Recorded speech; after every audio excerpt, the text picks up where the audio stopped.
Welcome to the Fail Forward podcast. The purpose of this podcast is change the negative stigma around failure into a positive. Failure is only a negative if we do not learn from it and we give up.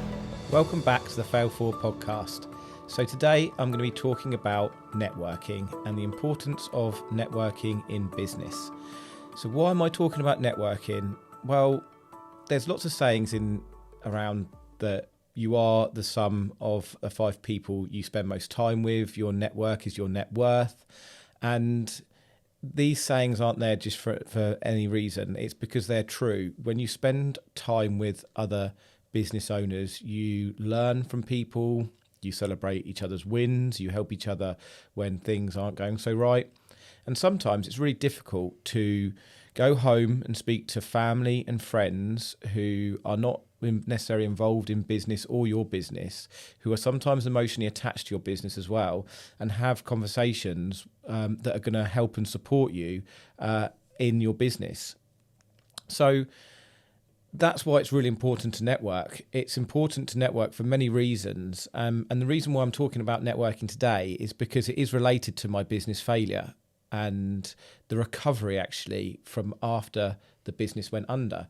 So when the business went under in May 2019, afterwards we restarted the business and went straight back in.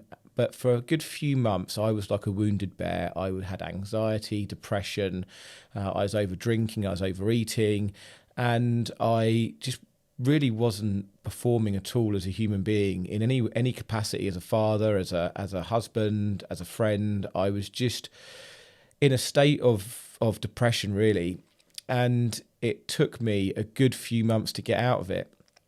And then I just had to pull myself out of it. And what I needed to do was I needed to create a business that worked, and I needed to create new clients, new customers into the business. And this is how I essentially stumbled across networking, because I started researching and reading and looking at where can I find leads from, where can I find business from. So you start looking at things like, Google and websites and all the different sort of marketing things. And one thing that kept coming up was networking.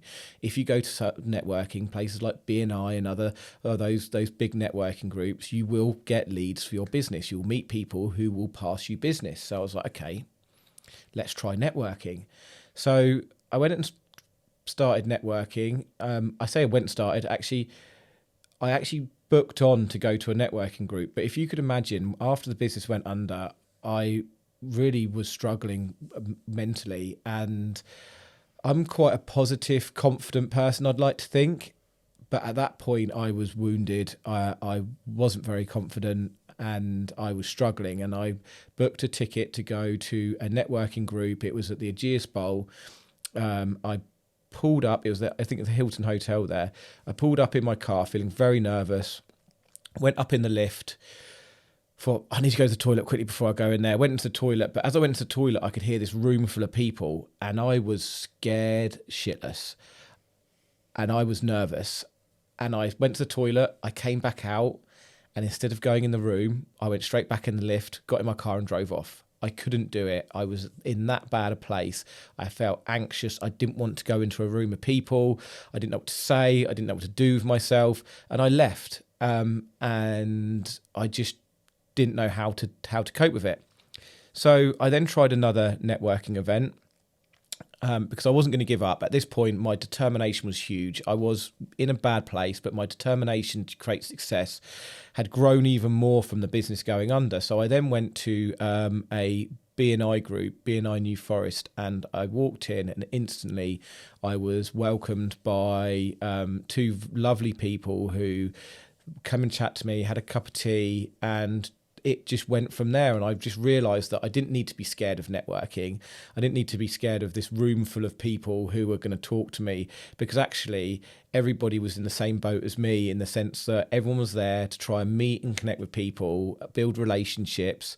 And what I then realised is that actually I was there because I wanted to get more business, but actually networking is such a bigger thing than just getting more business. I think that's why a lot of people get drawn to it, because obviously people go through the same motions as me of looking at what can I do to get more business more work into my business? And they go networking. And then you suddenly start to realize what networking is really, really about. And that is about building those everlasting relationships. And I went to this BNI group and I ended up joining. And then I joined another fantastic group, which I'm still now part of, which is James and Kelly West. And they've just got a fantastic networking group. So if anybody ever wants to join a networking group, that is the one I would advise to go and hook up with, because they are great and they've got a wonderful culture. And I then went down sort of a rabbit hole with networking, and it did so many wonders. I did gain some great business from it for the business, but also not only that is I've built some everlasting relationships. The studio I'm using today, Pulsate Media, and Andy Wood, I met through networking, and I've met some really great people along the way. And it's what I believe is what makes business easier, because it can be a really lonely place when you're running a business on your own, because you can't tell all your problems to your staff. Sometimes you can't tell all your problems to your friends and family at home, because they might not just understand, or you might not get what you need back from people, which is sometimes that support, that arm around the shoulder to just say, come on, how can we work this out? And also you need people to be able to celebrate your wins with. And that's the lovely thing about networking. It's not just about the business that's passed. Yes, that's a very big part of it, but it's not all of it. It's about creating a network of people that can be a support network. And what tends to happen is when you're being successful and for having successes, you're getting people that are wanting to pull you up even further, and you're getting people that are high-fiving you. Whereas most of the time, and it's a real difficult thing of human nature, is when a lot of people see you being successful, deep down they don't want you to be. So that's why it's really important to have such a great network of people that can support you. So the point of this episode really is to say, if you're feeling lonely, or you're finding business difficult, or you're wanting more leads, try and find a networking group that works for you. Try and join one. Even I think a lot of them you can go and visit for free the first time, and just go and try it out. One slight caveat I've got with it all is that it can be a massive time draw as well. So you have to be very balanced with how you network, because I remember my first one-to-one in BNI, I think lasted 4 hours. And I remember walking out of there thinking, I can't do this every time. I can't have a 4-hour one-to-one every week, because I'm not going to get anything done. So there has to be the right balance. And I think everything, and we talk about balance all the time in life and trying to find the right balance, but in networking, there has to be the right balance, because you could spend 20 hours, 30 hours a week networking, having one-to-ones, having coffees with people, turning up at groups.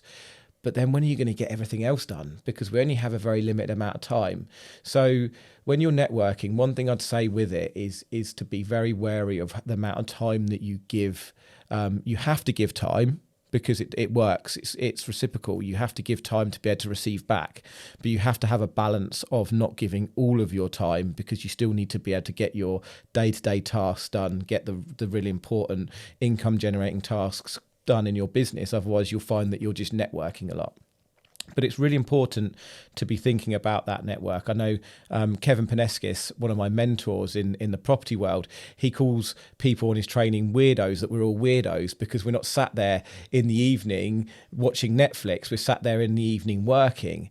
And that's where, it's really important to be building that network of weirdos, because you'll have that support with each other and you'll be able to celebrate, because business can be tough, and it can be good and tough. And that's where having a network of people that can help support you, people that you can ask questions to, bounce ideas off, find out what people's views are on, and even just go for a commiseration coffee sometimes, someone that can just listen and understand. And then, as I said, celebrating. So really, I just wanted to talk about this episode about how networking for me was really the start of me being sat here today, because networking took me on a journey. I met different people. I was inspired by different people. I got introduced to different people, and it made me realize that I didn't just want to stick at running one business, which is my tree surgery business. I wanted to do other things. And actually networking is how I met Amy Rowlinson. And she was the one that helped inspire me to start this podcast. So actually, if we think about networking in a whole, I might not be in a position now where I run 5 businesses and I've got a podcast and I run a property networking group. I might just still be running one business and I might not even be talking to you today. So the way networking goes, there's so much value to it that it can take you so many ways. So yeah, that's really sums up the episode. If anybody wants to reach out to me and talk to me about what networking groups I think are good or not, please drop me a line. But this is it for today. This is the networking episode. But if you're not already doing it, go out and network, dip your toe in and try. And remember, don't do 30 hours a week. Thank you for listening to today's Fail Forward podcast. If you've liked what you heard, please share and subscribe and rate this podcast. In the next episode, we're going to be talking about the importance of goal setting and how we can break down a 5-year target into a 90-day plan and then weekly actions. I look forward to seeing you next time. Thank you for listening.